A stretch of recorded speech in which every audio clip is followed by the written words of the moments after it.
Влог с куче. Специално за една моя приятелка е този влог с куче. Така, стой тук и сега да видя кучето ми, защото сега не знам къде ми е. Така, сега ето ми.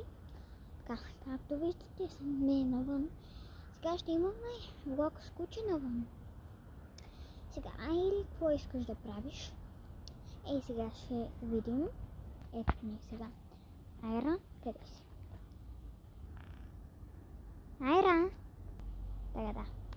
Това е Айра. Ако не знаете, това е Айра. Влог с кучето. Това е Айра.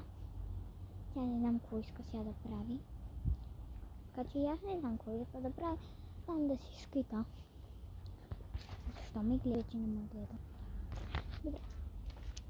Добре сме. Явно не е влог с куче. Понякога казвам,